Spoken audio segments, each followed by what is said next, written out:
नमस्कार दोस्तों, आनंद study online channel में आप लोग का स्वागत है। और आज का जो हमारा टॉपिक होगा पॉलिटी का एक बहुत ही छोटा टॉपिक होगा, भारत का महान्यायवादी अटॉर्नी जनरल ऑफ इंडिया के बारे में आज हम लोग इस वीडियो में पढ़ेंगे और जानेंगे कि उनसे संबंधित क्या क्या बातें हैं जो बराबर एग्जाम में छोटे छोटे पॉइंट करके पूछ दिए जाते हैं। तो काफ़ी छोटा टॉपिक है और इसको हम आसान भाषा में एकदम याद कर लेंगे इसी वीडियो में। और हमने उस पॉइंट को सजा लिया है जो आपको हम बताने वाले हैं। और आपको एक बात बताते हैं कि ये सभी पॉइंट्स आपको बहुत सारे किताबें, बहुत सारे नोट्स में या बहुत सारे नेट पे आप सर्च करेंगे तो मिल जाएगा।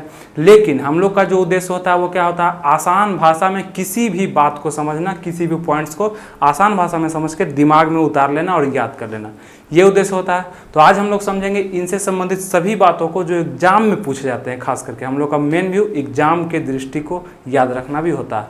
तो आइए हम देखते हैं भारत का महान्यायवादी अटॉर्नी जनरल। सबसे पहले आपको हम इसका थोड़ा सा बेसिक बता देते हैं, क्योंकि महान्यायवादी सुन के आप हो सकता है कभी कंफ्यूज भी कर जाए, क्या कि बहुत से शब्द ऐसे हैं, महान्यायवादी, सॉलिसिटर जनरल, एडवोकेट जनरल, महाधिवक्ता, तो इस सबसे आप कंफ्यूज भी कर सकते हो। तो याद रखिएगा, ये महान्यायवादी के बारे में आपको हम थोड़ा सा बेसिक ये बताते हैं कि महान्यायवादी से आप क्या समझते हैं।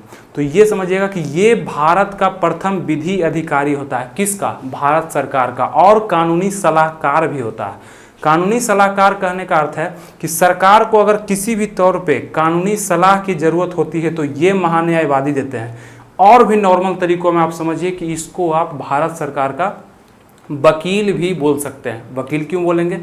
हम लोग जिस प्रकार से हमारे संविधान में व्यवस्था है कि हम लोग अपने सहायता के लिए या अपने स्वार्थ के लिए या अपने किसी भी पक्ष को रखने के लिए एक वकील को हम अपने लिए रख सकते हैं और उसके द्वारा हम मुकदमा लड़ सकते हैं। ये तो व्यवस्था है। मान लीजिए कोई अपराध कर दिया तो आपको एक सुविधा दिया जाता है ना कि आप अपने तरफ से एक वकील रखिए जो आपके पक्ष को आप कोर्ट में रखे और आपका पक्ष ले और आपको वहाँ से निजात दिलाए। ये होता है हमारा व्यवस्था। तो उसी प्रकार से सरकार भी अगर कोई गलती करती है तो उसका न्यायालय में अगर रिपोर्ट जाता है, मुकदमा जाता है, तो सरकार भी अपने लिए एक वकील रखती है। वो पर्सनल वकील काफ़ी हाई क्वालिटी के होते हैं, तो सरकार के वकील हैं क्योंकि भारत सरकार का वकील है। तो वो होता है हमारा भारत का महान्यायवादी, जो कि भारत सरकार के वकील होते हैं। भारत सरकार कहने का अर्थ जो वर्तमान में सरकार चल रही है, तो वो अपने लिए एक महान्यायवादी, इसका पद एक ही होता है महान्यायवादी का, तो एक अपने लिए वकील रखती है, जिसके बारे में हम जानेंगे कि उसके क्या कार्यकाल है, नियुक्ति है, क्या उनसे संबंधित योग्यता है, उसके क्या अधिकार हैं। तो ये सबसे क्वेश्चन जो है बनते हैं। तो समझ गए आप लोग क्या है महान्यायवादी?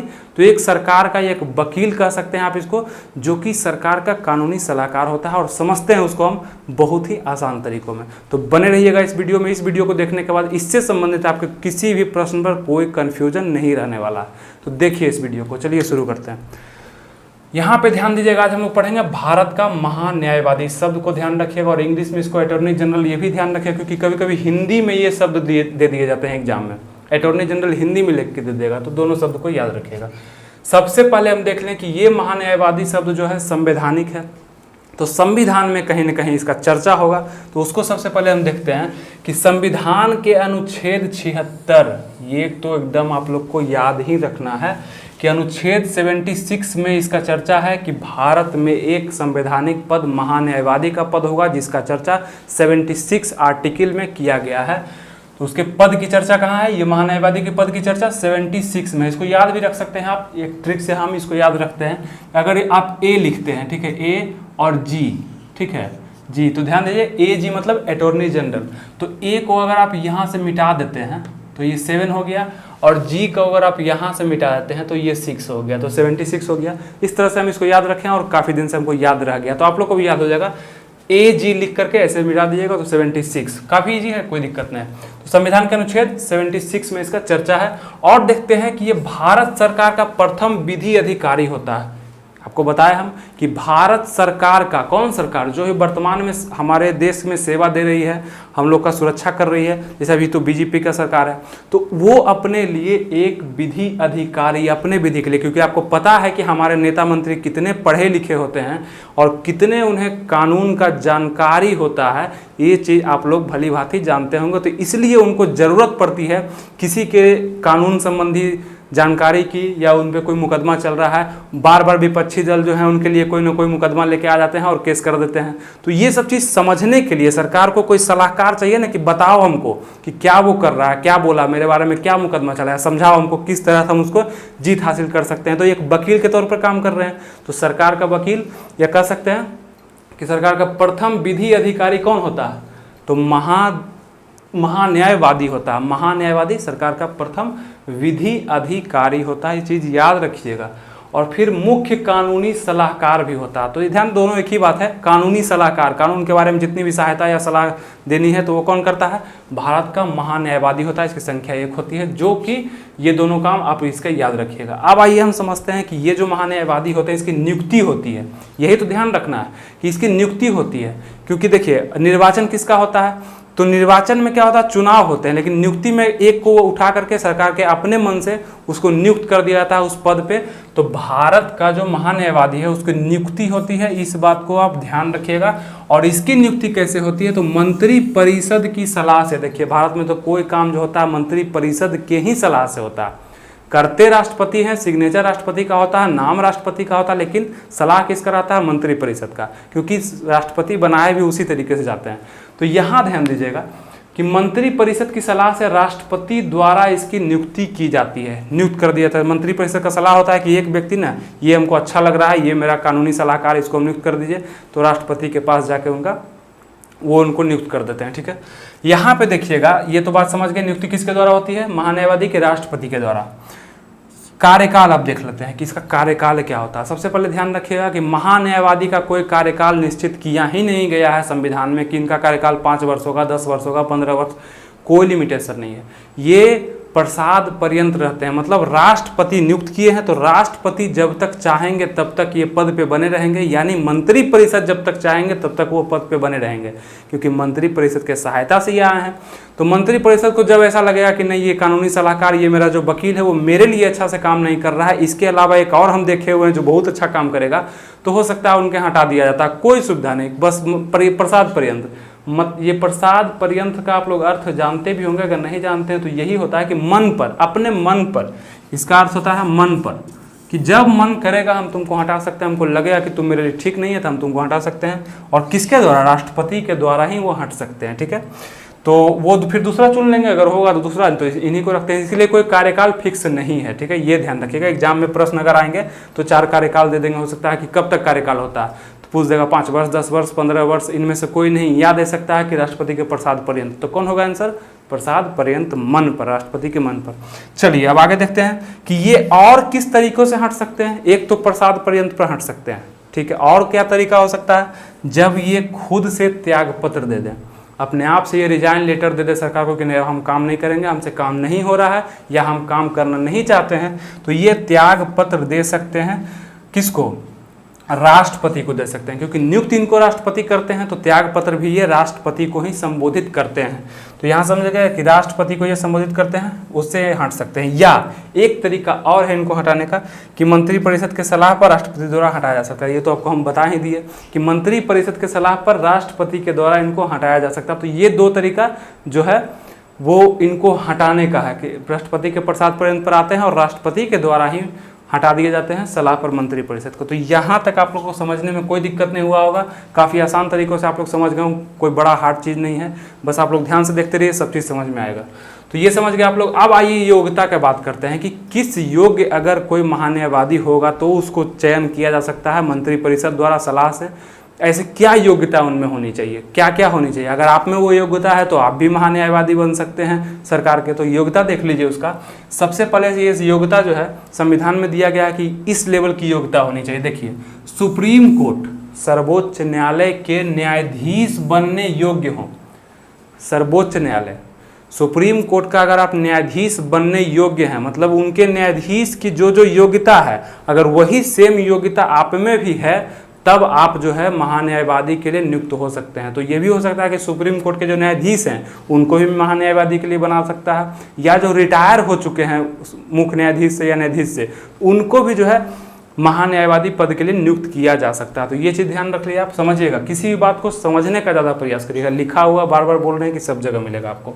सुप्रीम कोर्ट की न्यायाधीश बनने योग्य हो तब आप चुना सकते हैं, और ये तो सब में कॉमन होता है, जितने भी बनते हैं। भारत का नागरिक होना आपको आवश्यक है, जितने भी बनते हैं तो नॉर्मल है।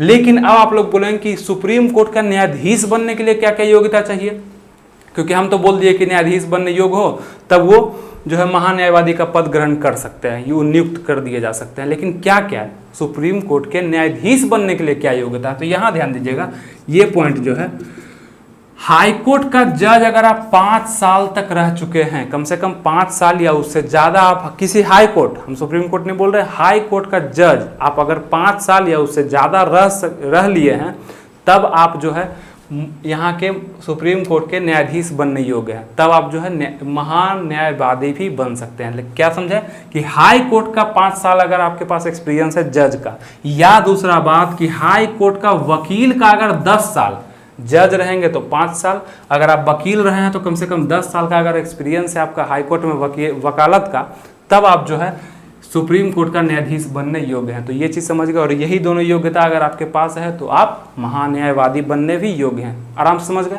चलिए अब हम लोग देखते हैं कि यहाँ पे इनके अधिकार भी कुछ दिए गए हैं। अटॉर्नी जनरल के कुछ अधिकार भी देखे जाते हैं जो उनसे संबंधित हैं और एग्जाम में कभी कभी आते हैं। और यहाँ से समझिएगा, सबसे महत्वपूर्ण बात यहीं से समझना है आपको कि क्या क्या इनके अधिकार और शक्तियाँ से संबंधित है।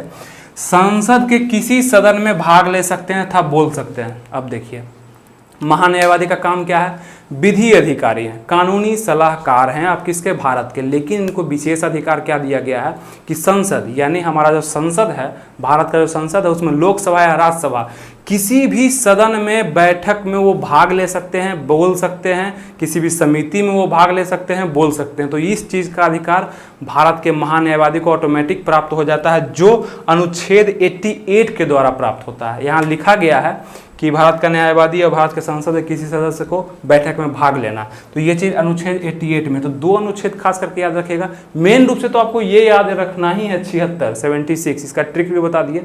76 में महान्यायवादी का चर्चा है और 88 में भी कुछ मायनों में बताया गया है कि वो जो है संसद के किसी सदन में बैठक में भाग ले सकते हैं। समझ गए? सोच लीजिए, जबकि सदस्य नहीं है। सबसे बड़ा बात है कि वो सदस्य नहीं है संसद के, फिर भी वो बैठक में भाग लेंगे, जिसमें बताते हैं आपको। जबकि संसद के सदस्य भी नहीं होते हैं, फिर भी वो संसद के किसी भी बैठक, संसद किसी भी सदन में संयुक्त बैठक तक में वो भाग लेते हैं। देखिए यहाँ पे, और ना ही संसद के किसी मामलों में वोट कर सकते हैं। अब देखिए यहाँ पे सबसे पहले समझिए कि संयुक्त बैठक में भी वो मतलब भाग ले सकते हैं। संयुक्त बैठक किसके द्वारा बुलाया जाता है? राष्ट्रपति के द्वारा अध्यक्षता लोकसभा के अध्यक्ष करते हैं, और ये भी भाग ले सकते हैं बशर्ते कि वो उसके सदस्य नहीं होते हैं। वो संसद के सदस्य नहीं होने के बावजूद भी भाग लेते हैं। तो इन दोनों पॉइंट को समझना बहुत जरूरी है आपको, ठीक है। अब यहाँ देखिए, और ना ही संसद किसी मामलों में वोट कर सकते हैं। अब देखिए, ये अधिकार इनको प्राप्त नहीं है। अब कैसे होगा? कभी भी संसद में वही वोटिंग करते हैं जो संसद के सदस्य होते हैं। जब महान्यायवादी संसद के सदस्य हैं ही नहीं, तो उसमें किसी भी मामलों पे जब वोटिंग होगी, या लोकसभा में या राज्यसभा में, तो ये अधिकार इनको नहीं दिया गया है कि आप वोटिंग कर सकते हैं। सिर्फ आप बैठ के देखिए, सुनिए और बोलिए, बस इतना ही आपको अधिकार है महान्यायवादी को। तो ये सभी पॉइंट को भी आप लोग समझ गए। चलिए, ये सब हम लोग क्लियर हो गया। अब हम लोग इसको समझ गए, तो ये तो और आसान है समझना। इसमें विशेष पर हम कुछ चर्चा करेंगे कि इससे विशेष बातें क्या हैं। विशेष इससे जब हम बात करेंगे तो महान्यायवादी की सहायता के लिए एक सॉलिसिटर जनरल भी की नियुक्ति की जाती है।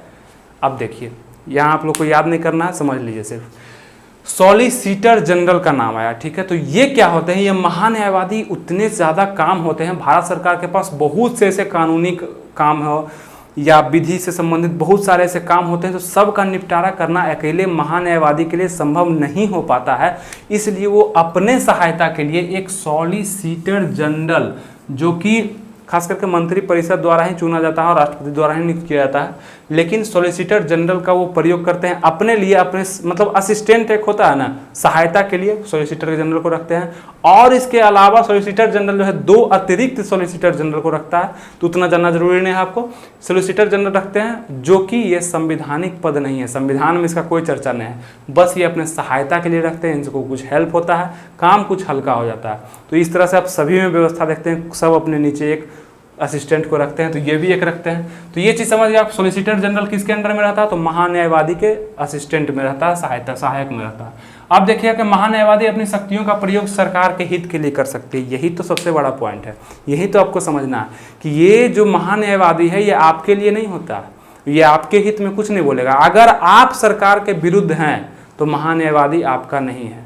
महान्यायवादी का काम ये होता है कि सरकार के पक्ष में जितनी भी बातें हों सरकार को निपटारा दिलाना, सरकार का सहायता करना और सरकार का सपोर्ट करना ही महान्यायवादी का एक लक्ष्य होता है। और अगर ये नहीं करते हैं तो आपको बताया कि प्रसाद पर्यंत पर होते हैं, कभी भी हटा दिए जा सकते हैं। तो महान्यायवादी भारत का वकील होता है। अगर आप सरकार के विरुद्ध बोल रहे हैं तो महान्यायवादी आपके विरुद्ध हो जाएगा। ये चीज़ समझिएगा आप लोग कि वो कभी भी महान्यायवादी अपनी शक्तियों का प्रयोग सरकार के हित के लिए करता है, सरकार के लिए ही वो नियुक्त किया जाता है, सरकार के ही मुकदमा को देखता है और उसको ये पावर है कि भारत में किसी भी न्यायालय का वो वहाँ पे अपने अधिकार से वहाँ पे जांच कर सकता है और वहाँ पे भाग ले सकता है। तो ये भी अधिकार जो है उसको दिया गया है महान्यायवादी को, ठीक है।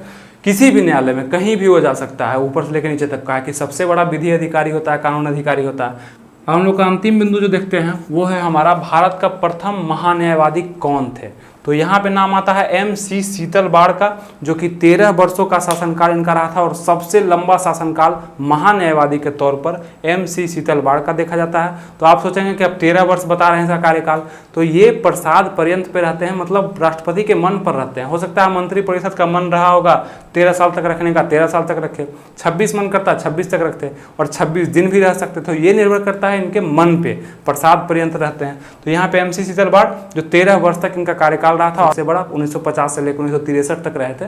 तो इनके बारे में ये जानकारी आपको दे दी है। अब आपसे हम कुछ क्वेश्चन पूछते हैं। इतना बात तो हम आपको बता दिए, आप एक बात आप हमको बता दीजिए एक क्वेश्चन के तौर पे कि वर्तमान में कौन महान्यायवादी के तौर पर नियुक्त किए गए हैं, कौन है, उसका नाम आप नीचे लिख दीजिएगा कमेंट में। तो समझेंगे कि आप मेरे लिए भी कुछ एक क्वेश्चन बना दिए। तो चलिए अब इस वीडियो को यहीं पे ख़त्म करते हैं और सभी बातें जो हैं हमने बहुत ही अच्छे से क्लियर किया, आपको सभी बात समझ में आया होगा, कोई दिक्कत नहीं होगा समझने में। और हमने बताया कि बहुत सारा जो है पॉलिटी पर हमने वीडियो बना दिया है, जो कि ऊपर लिंक भी आ रहा होगा, इसको देखिए। बहुत ज़्यादा पॉलिटी पर वीडियो बन चुका है, तो सबको देखिए, सब ज़्यादा अच्छा वीडियो है, सब आपको समझ में आएगा। तो इस वीडियो को यहीं तक रखते हैं और मिलते हैं फिर आपसे अगले वीडियो में। अगर ये वीडियो आपको अच्छा लगा तो उसको लाइक करिए और हमसे जुड़ने के लिए, हमारे चैनल से जुड़ने के लिए इस चैनल को सब्सक्राइब करिए नीचे जाके। और अब मिलते हैं आपसे अगले वीडियो में, तब तक के लिए थैंक यू, जय हिंद।